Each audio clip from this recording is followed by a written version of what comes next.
I have been requested to and also urged to share the story of me. So I guess I'm going to share the story of me. I promise I'm not going to start from when I was a baby, but it's going to go back a little ways so you can kind of get a feeling of where this all came from. As long as I can remember, I have had an issue with my weight. I was a chubby child.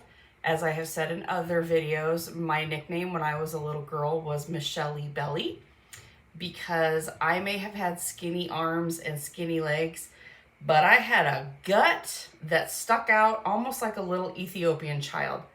My stomach was huge, and to this day, I am 46 years old and I still carry a majority of the weight that I have in my stomach. Genetics, you gotta love them, right? So when my parents divorced when I was very, very young, I think that's probably part of what created my dependency on food and my coping mechanism to be food. In the summer of 1986, I lived with my dad in Iowa while my mom moved my sister and I to Las Vegas, Nevada.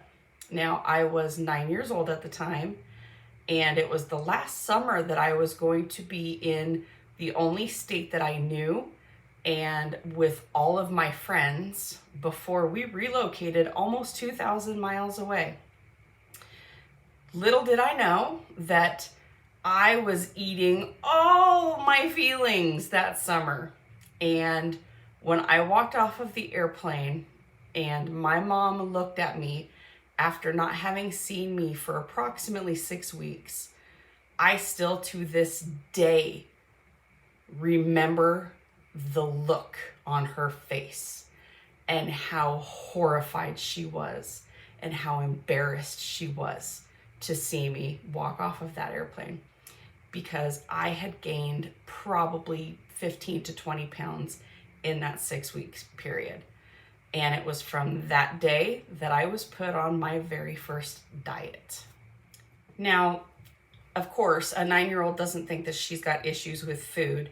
And to be completely honest, back in 1986, my mom, who was a nurse, had no idea the whole impact of food with regards to an addiction. Because even to this day, we're in 2023, food is not looked at as an addiction. If you are overweight or you've got particular issues with food, you are looked down upon. Absolutely 100%, because it's one of those, why don't you have any self-control things? And the more research that's coming out as far as food being an addiction, the more people are learning, but it's not sexy like alcoholism and drug abuse and other things like that. So 1986, she just had a fat child that came from her father, and she had to do something about it, because how embarrassing to have such an overweight child. Now, I'm not blasting my mom. I am not trying to do this to deflect off of me, but this was my upbringing and this was what I was around. I had a very slender mom. My sister was considerably thinner than me, and she's about 2.5 years older.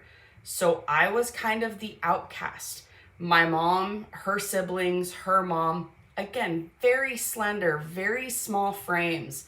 My sister's just like my mom, and I was blessed with my dad's genes and how everybody in his family looks, which is bigger and whiter and just, a little clunkier than everybody else that was on my mom's side of the family. So I dropped some weight that summer of 1986 before I started 4th grade. And I always had an issue with my weight following that summer. My mom always blames that summer for ruining me, but it was obviously another underlying condition. Middle school, I was always heavier. I wanted to be a cheerleader. I even tried out for cheerleading my 8th grade year to go into my freshman year in high school. And I'm going to be completely honest with you. I think I was the biggest girl out there. And I wasn't by any stretch of the imagination obese at that point. But the high school that I went to had very fit, very thin, very well off young ladies attending that school. And so, yeah, how big of a punch in the gut was it to me when I went to cheerleader tryouts and I was probably 25 to 30 pounds heavier than a lot of these girls that were trying out. Guess what? I didn't become a cheerleader. Now, going through high school, every teenage girl goes through self-esteem issues and things like that.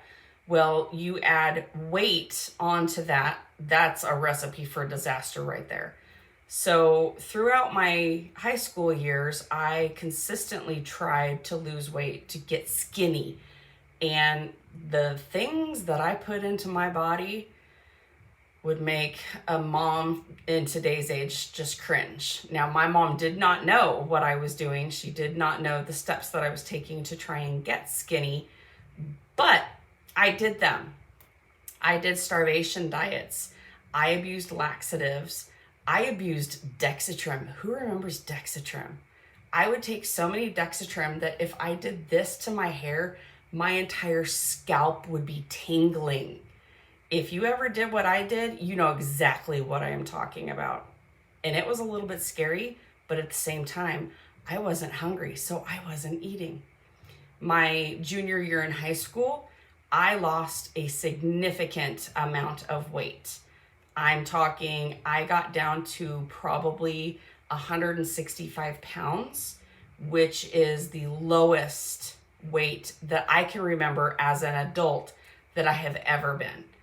And I looked good, and I wore a size 10, which granted still wasn't a size 2, but I was slender. I looked good, and I felt good.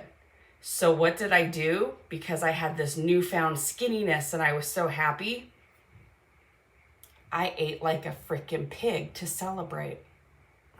So by my senior year, I was starting to gain weight again because, you know, of course, it's stressful being a teenage girl in your senior year of high school. You're trying to plan out your entire life. And I started to pack on pounds. I'm going to post some pictures here from my senior photo shoot where I thought that I was heavy. And I look back at those and I'm like, damn girl, you look good. That was pre-baby Michelle. So, you know, you didn't have the imperfections that you have from carrying a child for 9 months. So yeah, let's fast forward. My graduation from high school, huzzah, everything's great. I have my life planned ahead of me. I was going to start nursing school. I was going to be attending University of Nevada, Las Vegas. I had my whole future ahead of me. And 2 weeks after I graduated from high school, my stepdad killed himself. So I guess you could consider that another traumatic happening in my life, where 18 years old, freshly graduated from high school, dealing with the suicide of a parent and the repercussions and the fallout that came following that, and how it affected my mental health and basically set me on a path to where I am now. I got pregnant with my son when I was 20. I had just turned 20 and had him 9 months later, obviously. During that pregnancy, I gained, I want to say about 75 pounds because I'm 20 years old. I'm like, hey, I'm pregnant. I can eat all the comfort food I want. And let's keep in mind, this was also in the winter. So your girl was gorging on soups, and not just soups, but soups and bread bowls, because that made everything better. But come delivery of my son, I think I walked out of the hospital about 30 pounds lighter between the giant that I gave birth to and then excess water that I had been holding on to. But then there was this extra 45 pounds that I had and didn't realize wasn't just going to fall off of me, because I was an imbecile at 20 years old, apparently. Since having my son, I have had progressively worsening body image issues and weight problems as well. So when my son was about 9 months old, I stopped nursing so that I could start taking phentermine. At that point, fen-phen had already been pulled off the market because people were starting to have some issues from taking it. So I found a doctor who would prescribe me phentermine, and I started to lose weight. And I got under 200 pounds, which was exciting, but I never got below 180 pounds. But it was still good, because look, now I'm skinnier and I can wear smaller clothes, but my body's still not right. And oh no, I don't look good in this outfit. So what am I going to do? I exercise myself to death. So yeah, let's do that. Let's do a whole bunch of exercising to try and get this body that carried a child back to what it looked like when it was 16 years old. Again, not contemplating the fact that that wasn't going to happen. So let's cue the beginning of my body dysmorphia issues. So I would go on and off phentermine for 6 to 9 months at a time. I would take it for 6 months. I would lose, 40 to 50 pounds. I would go off of it, go right back to the way that I used to eat, because I could eat, because I was hungry, because I wasn't starving myself and abusing amphetamines. And I would gain the weight back. So then I would find another doctor to prescribe me the phentermine. I would lose the weight. I would get off of it. I would gain all the weight back. This vicious cycle happened during the time I met my husband, beyond the time that my husband and I got married. And let's throw Weight Watchers into that mix as well, because you know what? Phentermine and Weight Watchers were like my saviors at that point, because I had my points when I knew that I really needed to buckle down and not eat so that I could meet my points. I just popped my phentermine. And then I really made sure I was good for my weigh-ins on Fridays so that I could go ape shit on Saturday and Sunday and eat whatever I wanted to, because I had to celebrate. I got to celebrate that I lost weight that week. So what did I do? I ate junk food to reward myself for doing something good. And that good thing was losing weight the week before. After my husband and I married, I did the quintessential fat and happy thing. I had, tried to keep weight off and exercised for the wedding so that I could fit into this wedding dress, which, by the way, I bought 2 sizes too small. So it had to have major alterations done to it and fabric added to it, because I thought that if I bought my wedding dress 2 sizes too small, it would encourage me to work harder to lose weight so that I would fit into this dress. Your girl's got a lot going on up here, let me tell you. So fast forward 3 years after my husband and I got married, and I had packed on weight, and I had really packed on weight. So not only was I working a full-time job, I was also doing a side business. So I was constantly going. I was rarely home, and I ate fast food almost all the time between my job and my business. So in 2011, I decided to start researching weight loss surgery. Well, at the time, I was a military dependent, and TRICARE would pay for my surgery because of the fact that I had at least 3 comorbidities involved in my health. And that allowed me to move forward with having them pay for weight loss surgery. The gastric sleeve was very, very new in 2011. So that was not even an option for me. My choices were the gastric bypass, the Roux-en-Y, or getting the lap band. I didn't want to do the Roux-en-Y because I knew people who had had it done, and I saw issues they started having down the road as far as iron deficiencies, mineral deficiencies, dumping syndrome, things like that. So I thought, you know what? Let's do this lap band, because if something goes wrong, it can always come out. That's not a big deal. On May 27th, 2011, I went in and had my lap band placement done.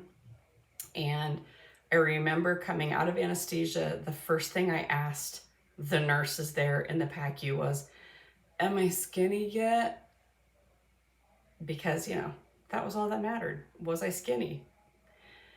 And that began a journey for me, which I thought was going to be life-changing in a positive way.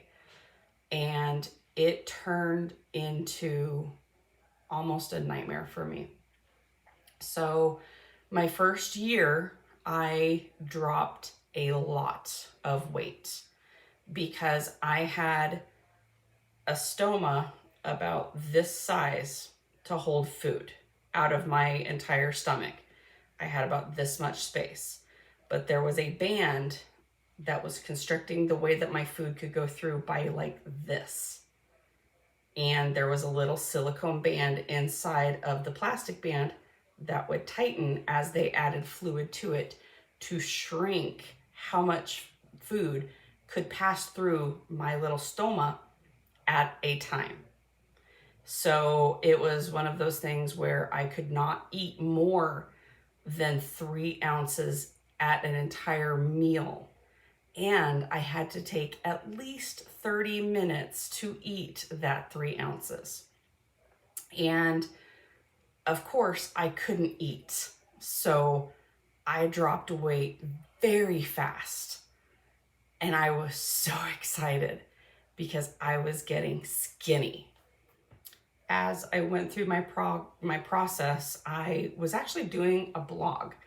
And I remember I would take photos every month and post them on my blog so that I could see the progress, and so that other people, who most of them who had lap bands, could also see my progress and tell me how amazing I was doing and how great I looked, and give me that reassurance and to keep that push going to continue to lose weight as fast as I possibly could.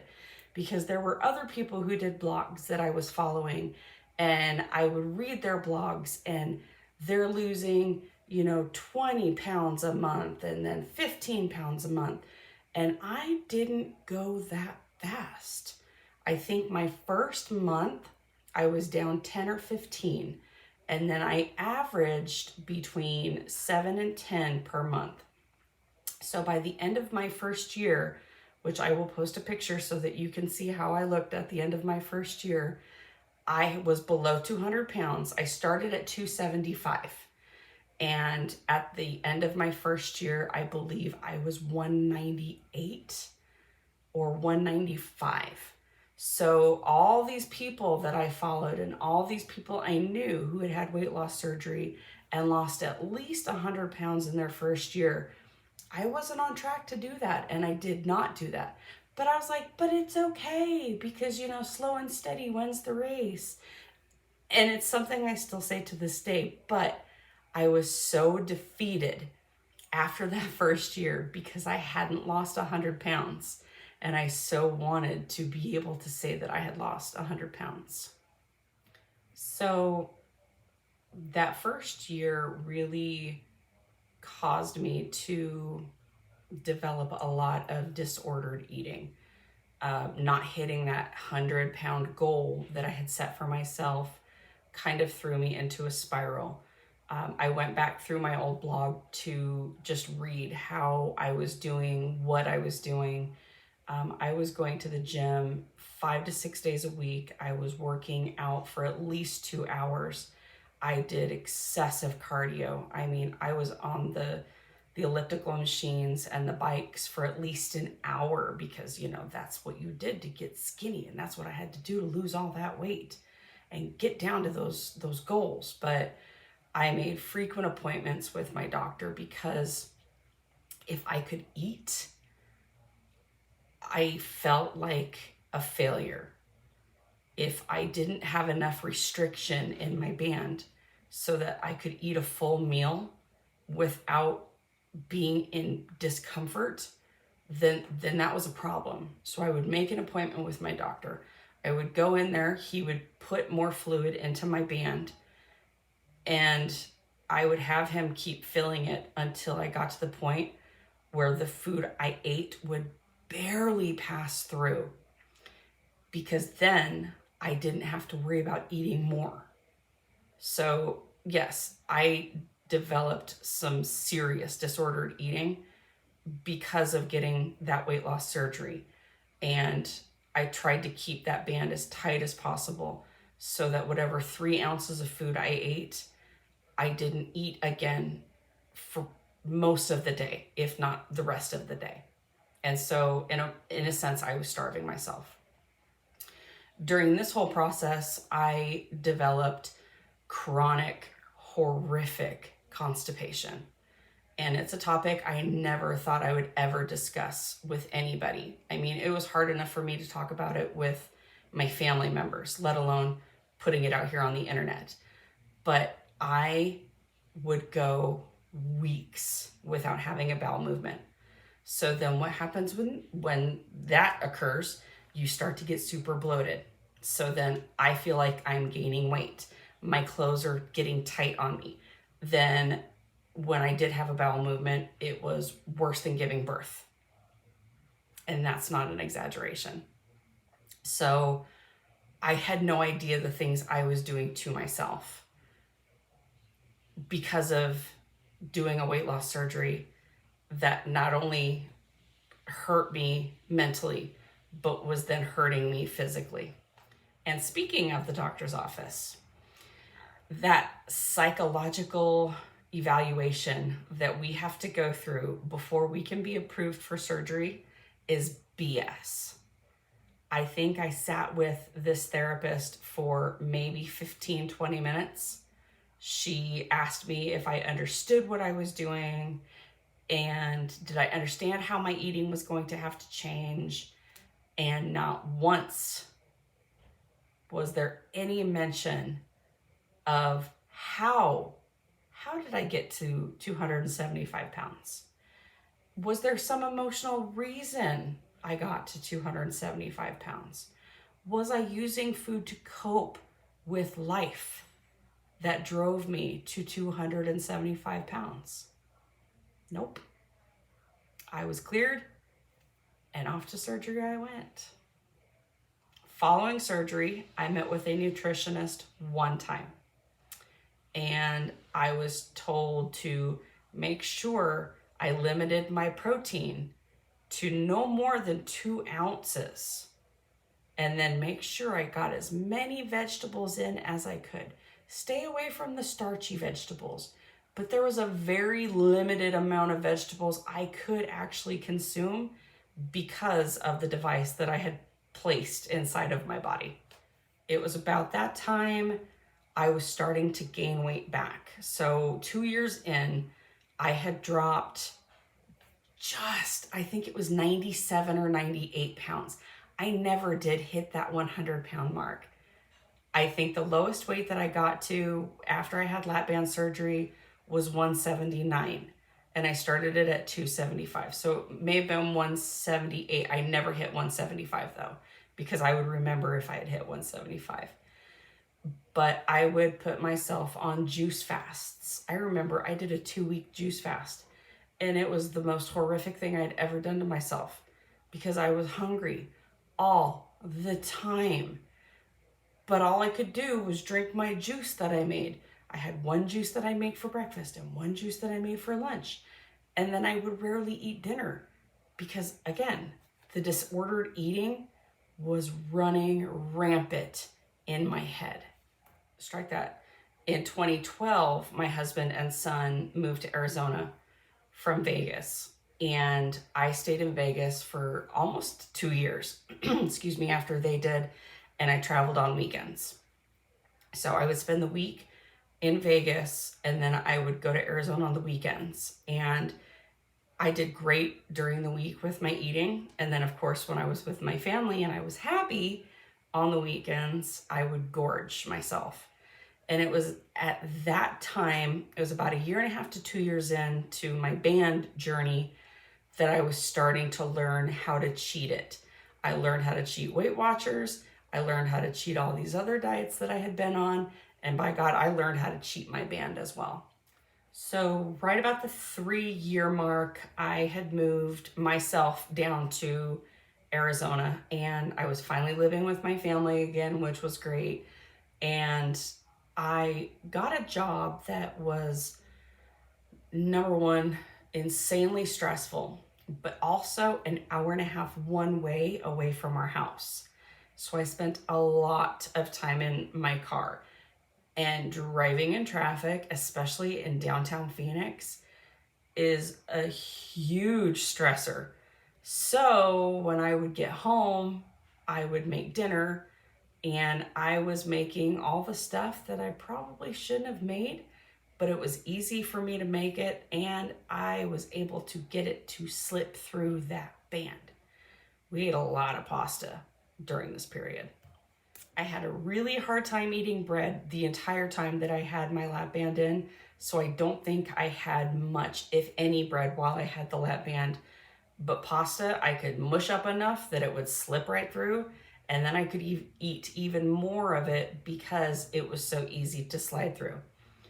I tried to find a bariatric surgeon here in Arizona who would see me for follow-ups and also to adjust the fluid in my band.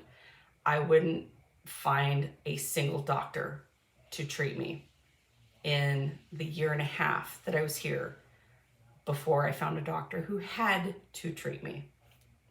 I learned the hard way that unless you are in the state where you had your procedure done, or the doctor who did your procedure was nearby you, you weren't going to get another doctor to see you, because no other bariatric surgeon wanted to touch a patient who had had weight loss surgery done by a different physician, even if they were in a different state.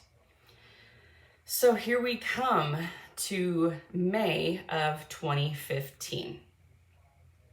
We were approximately a week from our son graduating from high school, and the date was May 18th.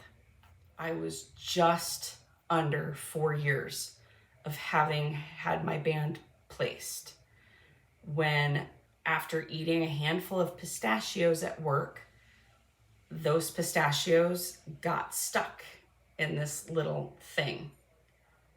And what would normally happen when I'd get stuck is it would lead to what they referred to as a productive burp. And essentially, it's almost like throwing up, but it's not coming from your stomach. It was coming from that stoma area. And what happens, and this is going to be really graphic and disgusting, but you get a bunch of saliva or water that builds up there, and it's the equivalent of burping, except you're bringing everything back up that's stuck above that band. So these pistachios get stuck, and I do my productive burp, and I don't really feel any relief. So I'm sipping water. And every time I took a drink, within 15 to 20 minutes, I was having to bring it back up. Water was not even getting through my band. So I'm thinking, okay, I'll just go to the emergency room. They'll pull the fluid out of my band and I'll be okay. I go to the emergency room after work because, of course, I had to finish out my day of work. I sat there for 3 hours and eventually was seen by an emergency room physician. By that point, every time I would do this productive burp, there was now pink foam coming up with the water. I told them, I think I'm vomiting blood now.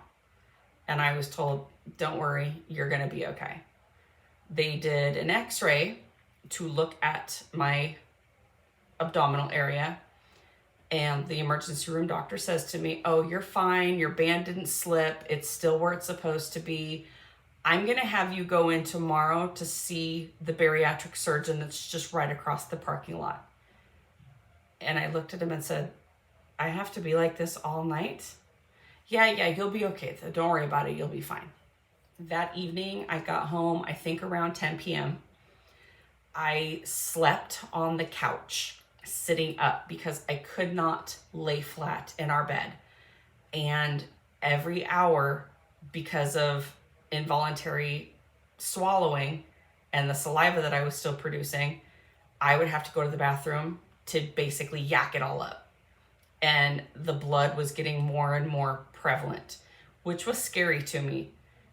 But at the same time, I'm like, I just need to get into that doctor's office at 9 o'clock. If I get into his office at 9 o'clock, I'm going to be okay. He's going to take the fluid out. I'll be all right.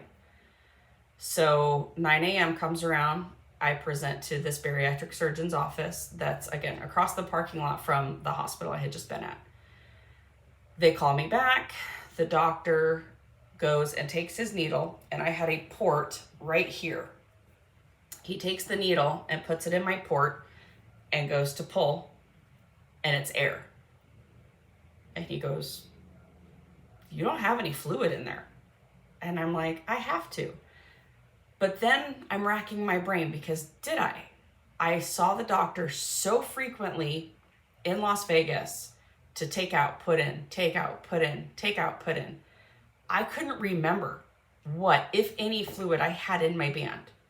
And then it had been a year and a half since I had been to that doctor, so I didn't remember. He finally got, I think, a centimeter of water, or sorry, a cc of water was what he pulled out. And when I had my band, I would go upwards of 5 cc's of fluid in my band. So I virtually had no fluid in that band, but I was stuck. He pulled out the x-rays from the ER the night before. He held them up, and I said, "Well, the ER physician told me I was good, that my band hadn't slipped." This doctor looked at him, and he turned his head and looked at me and said, "Your band is halfway down your stomach. We need to get you into surgery right now to take it out." And I dead ass looked him in the eye and said, "I don't have time for this." And he said, "Young lady, you don't have a choice. We're getting you in the OR. So you need to make some phone calls and then start the waterworks." And I wasn't concerned about my health. All I could think was, I'm going to get fat again. And I sobbed in his office. And his nurse came in and told me, "We need you to get across the street to the hospital right now, because we've got you going into the emergency or into the operating room at 11 o'clock. So they had me in the OR in an hour after they had seen me. I call my husband, I call my son, I call my work. "I'm going into surgery. I can't come to work today, sorry." And nobody knew what was going on, including me. All I know is they tried to get me to pee on a pregnancy test, and I had had no fluid for a good 24 hours, so nothing was coming out. They actually had to give me IV fluids to get me rehydrated so that I could do this pregnancy test, so that I could prove to them that I wasn't pregnant, because they wouldn't operate on me unless they had that in their chart. So my husband gets there right before they wheel me back into the operating room. Like this is happening fast. And the surgery was about an hour long. The doctor came out after my surgery and walked up to my husband, who was waiting in the waiting room, and introduced himself and told him that if I had waited another 24 hours, I would have been dead, because my lap band, here's my stomach, here's where it had been, that's where it was. My lap band had slipped almost all the way through my stomach, and it was starting to perforate my stomach. So I'm arguing with this doctor about not having time to have surgery, because my son was graduating high school in a week, and I had no idea that the next day I could have been dead. I had never thought of weight loss surgery as being scary or dangerous. And following the emergency surgery I had to remove it, I found out truly how many people have issues very similarly to mine, and that they get their bands removed within the first 5 years. Had I realized those stats, had I known that information, I don't know if I would have had that surgery done. But at the same time, I was so desperate to be skinny, I may have still done it, even knowing the risk. Because I'm telling you, they really downplay it in the doctor's office, how truly bad it is. Less than a year after my band had been removed, I actually want to say probably 6 months after my band was removed, I had gained 40 pounds. Very quickly did the weight come back on. Very quickly did my self-esteem issues start to kick back in again. And I still didn't even realize the fact that I was using food to replace something, to cope with life, to deal with stress. So I started doing all of these different fad diets. I drank shakes. I joined groups and companies that did shakes and patches and pills and this and that. All because, well, look at how easy it is for this person who's doing it to lose weight. I can do that. I can do that. I need to do that. And I never did. I would lose for a little bit and gain it all back plus some. I joined a fitness boot camp, which was fantastic. And it really helped me with being active and slimming down and toning up and gaining muscle, but I had no nutrition whatsoever. So then I heard about this thing called the ketogenic diet, and I tried that. And I think it lasted about 2 weeks. This was in 2017. In 2018, my husband and I tried it again until I had a really bad day at work, 2 to 3 weeks in. And when I got home, I said, I'm ordering pizza because that's what I want for dinner. And then it was done. And that was my experience with keto, was holy crap, I'm dropping a lot of weight. But when shit got real and things got serious, I went right back to food because food was my comfort. Did I realize it at that point? I did not. So during this whole period, a lot of the stress that I had in my life, not only my job that I had at the time, my son graduating from high school, going to college, but in 2015, we found out that my dad was sick and we weren't exactly sure with what. We just knew there was something wrong with him. His initial diagnosis had been Parkinson's, and then months down the road, it turned out to be Lewy body dementia.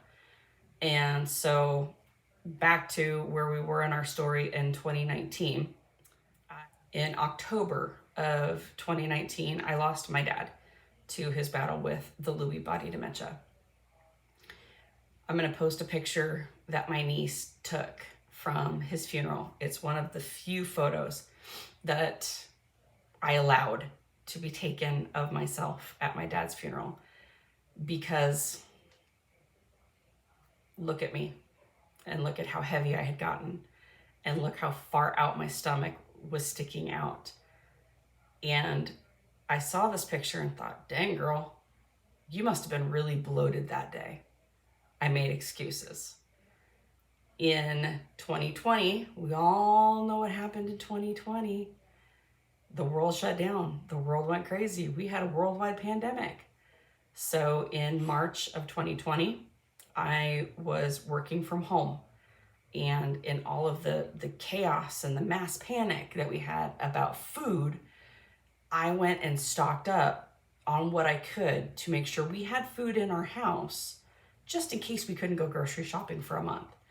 And that entailed a lot of bread and a lot of pasta and not a whole lot of meat because they had put such restrictions on it. My niece and nephew were getting these boxes of food from the schools, and my sister-in-law would bring them home, and in them were breakfasts and lunches for the kids, which let's not even segue into school lunches and school breakfasts. But the things that my niece and nephew did not want to eat, she would put back in the box and give them to us. And most of it was pastries. So I had bread and peanut butter and pasta and pastries galore in our house. And then we were eating out because we were trying to support businesses. So we're doing carry-out food, and it wasn't good carry-out food. It was comfort food. It was junky food. And one night I caught myself after we had had this huge dinner, and this restaurant we had ordered from sent desserts as part of the meals that we ordered. And I had eaten my piece of lemon meringue pie that was included in that dinner. My husband did not eat his, so he put it in the fridge. And we're sitting in the living room and we're watching TV. And all of a sudden it popped in my head, there's a piece of pie in the fridge. And this is approximately 9 o'clock at night. So I didn't turn on the light in the kitchen because you can see our kitchen from our living room and vice versa. So I walked into the kitchen, I opened the fridge, and I grabbed the thing of pie.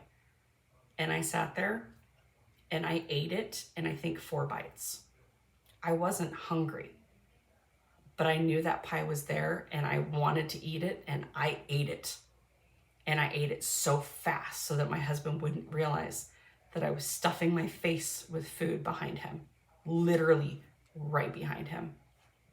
That was kind of a wake-up call to me because I scared myself at that point. I was so sick after I ate that piece of pie. I did not ever purge, but I realized how much I was binging and eating until I was in absolute agony. The following week, my husband went on a trip for work, and I stepped on the scale for the first time in over a year, and that scale read 286 pounds. I have never been that heavy in my entire life. So within a day or two of me having that awakening, I was sitting at my work computer working from home, and all of a sudden this notification popped up on Facebook of Dr. Barry going live. And I'm like, who's this guy? I do not remember ever subscribing to his page. I don't remember following him. I didn't know who the heck this guy was. And I'm getting a notification popping up on my computer that he's going live. And I'm like, okay. So I clicked on it.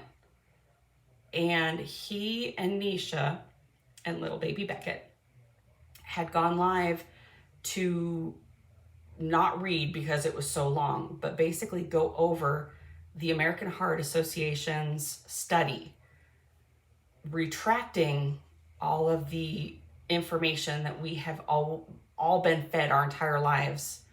Any of us 60s, 70s, 80s babies, that saturated fat is bad for you and it's going to cause you to have heart disease and you're going to die of a heart attack because you eat red meat and bacon.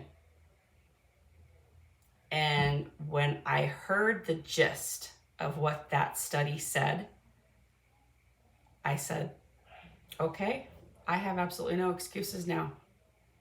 I'm doing keto, and I'm going to stick with it this time because 3rd time's a charm, right?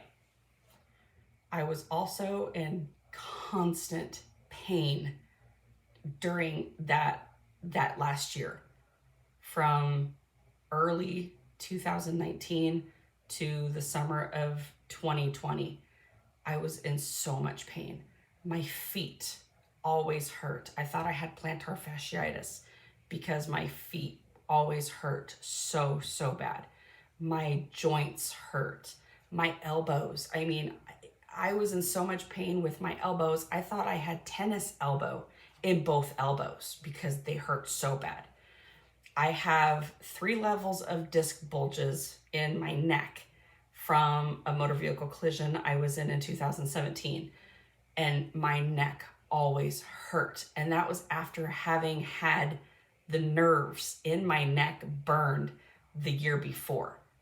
I still had constant chronic pain throughout my body. And I didn't know what to do. And I didn't know what was wrong with me. But when I stepped on that scale and I saw how heavy I was, and I actually took a look in the mirror and hated the person that was looking back at me, I also had this awakening of, if I get the big C, I'm gonna die. I am one of those people who are overweight and have all these other issues that are dying from catching a virus. You want to talk about a punch in the gut. My dad had died 9 months before that, and that opened up my eyes to my own mortality. And then everything that happened in early 2020 really solidified that. I sent my husband a text and I said, I am done feeling like garbage all the time. I am going to do this keto diet and I'm going to do it. I'm not going to stop. So I don't care what you eat, but I'm not making different meals. So if you want something other than the food I'm going to cook, you can go ahead and cook it. And his response to me was, okay, I like meat. That was the end of June of 2020. And we have not stopped our ketogenic journey since that happened. 1 week in, I started to get relief from my pain. My mental health had already started to improve a little bit. And keep in mind, we're still doing all the keto cheats at this point. We did not go clean keto until after we had our initial office visit with Adam Nally, who is a ketogenic supporting doctor. And he told us, you're doing good so far, but you really want to cut out this unnecessary stuff to see real results. So I said, okay, because my husband was whooping my butt on weight loss. And I am a very competitive person and I needed to beat him. So after that, we stopped buying the keto cheat foods and we went essentially ketovore in August, September of 2020. And that's pretty much where we're at to this day. Sometimes we'll have some veg. Sometimes I'll make keto treats, especially during the holidays, using almond flour, coconut flour, but not all the time, because the more I have gone through this journey, the more my body has healed, the more I am learning about things that are considered safe that are still bothering me. As you looked at my videos at Thanksgiving and Christmas, you saw how much pain I was in after making certain recipes that included almond flour. So that's where we're at. That is my story. That is where I came from. You guys know where we're at today, and we have no intentions of stopping and ever returning to the standard American diet. If anything, we intend on moving forward with a little more strict, just to make sure that we are getting as healthy as we can. My husband works outside, so he does not like to work out and exercise, which you can't blame him because it's ungodly hot here right now. But I am back to doing my workouts, working out 4 to 5 times a week, because I realize how important the muscle is, building my bone strength is, and just making sure I am as healthy as possible. And my goal is to be healthier at 50 than I was at 30. And I am on that path and I am not stopping. So you think that you've got it rough, you've got a story, I've got a story. We can always change. We can always make it better. We can turn things around and improve our health and be better off now than we ever were back in our heyday. So don't ever give up.